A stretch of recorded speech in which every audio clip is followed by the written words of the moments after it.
Hello friends, welcome to knowledge world. આજે આપણે જોવાનું છે 14 એપ્રિલ 2026ના ડેલી કરંટ અફેર, જેમાં આજના દિવસના ખૂબ જ અગત્યના પ્રશ્નો અને સાથે સાથે તેને રિલેટેડ ટોપિક વિશે પર ચર્ચા કરીશું. તો શરૂઆત કરીએ આજના વિડીયોની.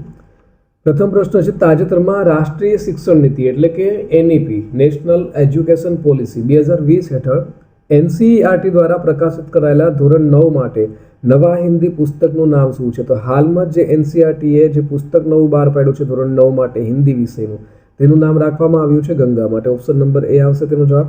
તેના વિશે વાત કરીએ તો રાષ્ટ્રીય શિક્ષણ નીતિ એટલે કે નેશનલ એજ્યુકેશન પોલિસી 2020 અને નેશનલ કરિક્યુલમ ફ્રેમવર્ક એનસીએફ એસી 2023 હેઠળ જે એનસીઈઆરટી દ્વારા ધોરણ 9 માટેનું તાજેતરમાં પ્રકાશિત કરવામાં આવેલું જે હિન્દીનું પુસ્તક છે તેનું નામ હાલમાં ગંગા રાખવામાં આવ્યું છે.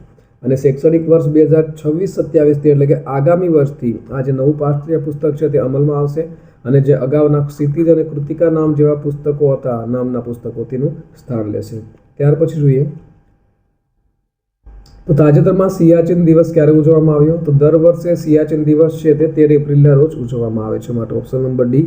તેના વિશે વાત કરીએ તો ભારતીય સેના દ્વારા દર વર્ષે 13 એપ્રિલના રોજ સિયાચીન દિવસ છે તે ઉજવવામાં આવે છે. અને આ દિવસ છે તે શા માટે ઉજવવામાં આવે છે? તો 13 એપ્રિલ 1984ના રોજ ભારતીય સેનાએ સિયાચીન ગ્લેશિયર હતો તેના ઉપર નિયંત્રણ મેળવવા માટે ઓપરેશન મેઘદૂત છે તે શરૂ કર્યું હતું. અને ત્યાર પછીથી આ જે દિવસ છે તેની ઉજવણી કરવામાં આવે છે. અને આ દિવસ છે તે વિશ્વના સૌથી ઊંચા અને સૌથી ઠંડા યુદ્ધ ક્ષેત્ર પર તૈનાત ભારતીય સૈનિકોની અદમ્ય હિંમત, શૌર્ય અને બલિદાનને યાદ કરવા માટે ઉજવવામાં આવે છે. અને સ્ક્રીન ઉપર તમે અહીં જોઈ શકો છો. ત્યાર પછી જોઈએ તો બીજા અગત્યના દિવસોની વાત કરીએ તો 1 એપ્રિલ ઉત્કલ દિવસ, આરબીઆઈની સ્થાપના દિવસ, આરબીઆઈ એટલે કે રિઝર્વ બેંક ઓફ ઇન્ડિયા અને સીબીએલની સ્થાપના દિવસ ઉજવાય છે. 2 એપ્રિલે વિશ્વ ઓટિઝમ જાગૃતિ દિવસ, 4 એપ્રિલે આંતરરાષ્ટ્રીય ખાણ જાગૃતિ દિવસ, તો 5 એપ્રિલે રાષ્ટ્રીય દરિયાઈ દિવસની ઉજવણી થાય છે. 6 એપ્રિલે વિકાસ અને શાંતિ માટે આંતરરાષ્ટ્રીય રમતગમત દિવસ ઉજવાય છે. તો 7 એપ્રિલે વિશ્વ આરોગ્ય દિવસ છે તેની ઉજવણી કરવામાં આવે છે. 10 એપ્રિલે રાષ્ટ્રીય યુવા એચઆઈવી અને એડ્સ જાગૃતિ દિવસ, વિશ્વ હોમિયોપેથી દિવસ અને જળ સંસાધન દિવસ ઉજવાય છે. તો 11 એપ્રિલે રાષ્ટ્રીય સલામતી માતૃત્વ દિવસ અને 12 એપ્રિલના રોજ આંતરરાષ્ટ્રીય માનવ અવકાશ ઉડાન દિવસની ઉજવણી થાય છે.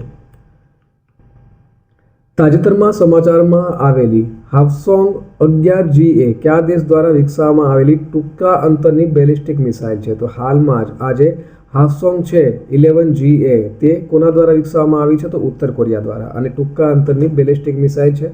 તેના વિશે વાત કરીએ તો સ્ક્રીન ઉપર જોઈ શકો છો. આ છે હાવસોંગ 11GA જે ઉત્તર કોરિયા દ્વારા વિકસાવવામાં આવેલી ટૂંકા અંતરની બેલિસ્ટિક મિસાઇલ છે. અને આ જે મિસાઇલ છે તેના પર નવી ક્લસ્ટર વોરહેડ સિસ્ટમનું પરીક્ષણ કર્યું છે.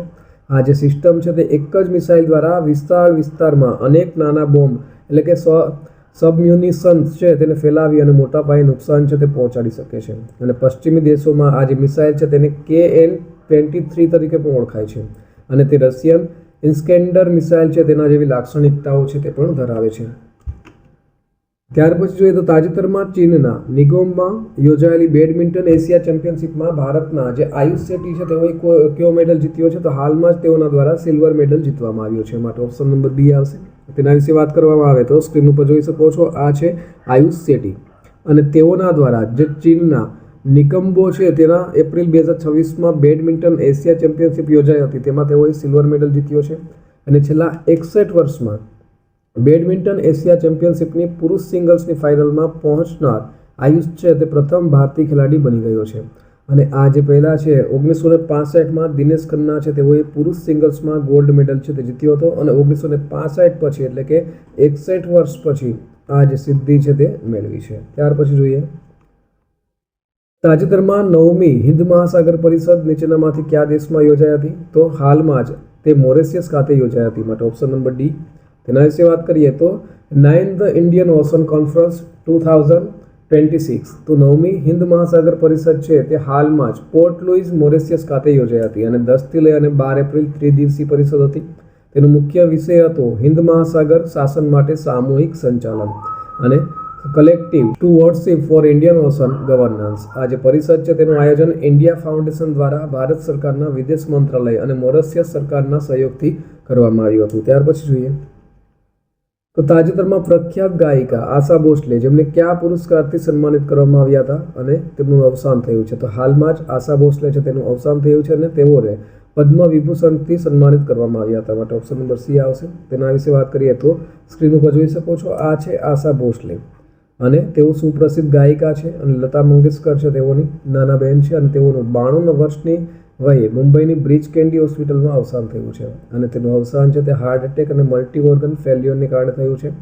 8 દાયકા લાંબી કારકિર્દીમાં 20થી વધુ ભાષાઓમાં તેઓએ 12,000થી વધુ ગીતો ગાયા છે અને 2011માં તેમનું નામ ગિનિસ વર્લ્ડ રેકોર્ડમાં પણ સૌથી વધુ ગીત રેકોર્ડ કરનારા કલાકારો તરીકે નોંધાયું છે.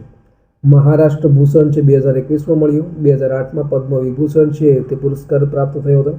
વર્ષ 2000માં દાદા સાહેબ ફાળકે એવોર્ડ અને 2018માં બંગા વિભૂષણ એવોર્ડ છે તે પણ તેઓને મળ્યો છે.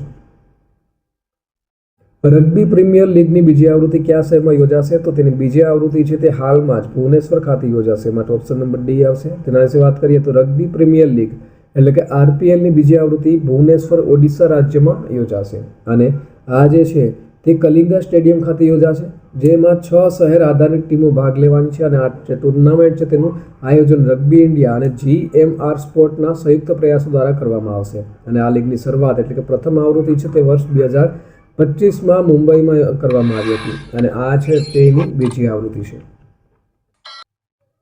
તાજેતરમાં લતા દીનાનાથ મંગેશકર એવોર્ડ 2026 માટે કોની પસંદગી કરવામાં આવી છે? તો હાલમાં જ આ છે તેના કૈલાસ સત્યાર્થી છે તેઓની પસંદગી કરાઈ છે. માટે ઓપ્શન નંબર એ આવશે. તેના વિશે વાત કરીએ તો સ્ક્રીન ઉપર જોઈ શકો છો, આ છે કૈલાસ સત્યાર્થી અને હાલમાં જ તેઓની લતા દીનાનાથ મંગેશકર એવોર્ડ 2026 માટે નોબેલ શાંતિ પુરસ્કાર વિજેતા છે કૈલાસ સત્યાર્થી અને તેઓની પસંદગી કરાઈ છે અને તેઓની જે એવોર્ડ માસ્ટર દીનાનાથ મંગેશકરની 84મી પુણ્યતિથિ નિમિત્તે 24 એપ્રિલ 2026ના રોજ પુણેમાં ત્યાં આ જે એવોર્ડ છે તે એનાયત કરવામાં આવશે અને આ પુરસ્કાર કોને આપવામાં આવે છે?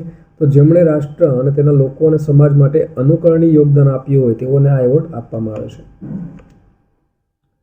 તાજેતરમાં ઉલાન બાતરમાં યોજાયેલી એશિયન બોક્સિંગ ચેમ્પિયનશિપમાં ભારતના વિશ્વનાથ સુરેશે કયો મેડલ જીત્યો છે? તો તેઓના દ્વારા ગોલ્ડ મેડલ જીતવામાં આવ્યો છે. તેના વિશે વાત કરીએ તો આ છે વિશ્વનાથ સુરેશ અને મોંગોલિયાના જે ઉલાન બાતરમાં યોજાયેલી એશિયન બોક્સિંગ ચેમ્પિયનશિપ છે તેમાં વિશ્વનાથ સુરેશે ગોલ્ડ મેડલ છે તે જીત્યો છે અને આ જીત સાથે વિશ્વનાથ સુરેશે 5 વર્ષ બાદ ભારત માટે પુરુષ બોક્સિંગમાં એશિયન ટાઇટલ મેળવ્યું છે.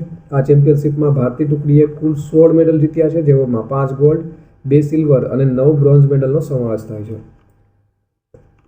ગઈકાલે પૂછાયેલા પ્રશ્નનો જવાબ જોઈ લઈએ તો ગઈકાલે પૂછ્યું હતું કે તાજેતરમાં T20I મેચમાં 9 વિકેટ લેનારી વિશ્વની પ્રથમ મહિલા ક્રિકેટર કોણ બની છે? તો ઓપ્શન આપેલા હતા તમારી સામે. તો લોરા કાર્ડોસો છે તેઓ T20I ક્રિકેટમાં 9 વિકેટ લેનારી વિશ્વની પ્રથમ મહિલા ક્રિકેટ બની છે. માટે ઓપ્શન નંબર એ છે તે આપણો જવાબ આવશે. ત્યાર પછી જોઈએ આજનો સવાલ. તો આજનો સવાલ છે તાજેતરમાં જિંદાલ સ્ટેનલેસ સ્ટીલના પ્રથમ બ્રાન્ડ એમ્બેસેડર તરીકે કોની નિમણૂક કરવામાં આવી છે? તો ઓપ્શન આપેલા છે. ઓપ્શન નંબર એ અક્ષય કુમાર, બી રણવીર સિંહ, સી સલમાન ખાન અને ડી રણબીર કપૂર. આનો સાચો જવાબ કોમેન્ટ બોક્સમાં કોમેન્ટ કરીને જણાવવાનો રહેશે. તો આ સાથે આજના દિવસનો જે વિડીયો છે તે પૂર્ણ થાય છે. બીજા અગત્યના વિડીયોની લિંક છે તે સ્ક્રીન ઉપર આપેલી છે.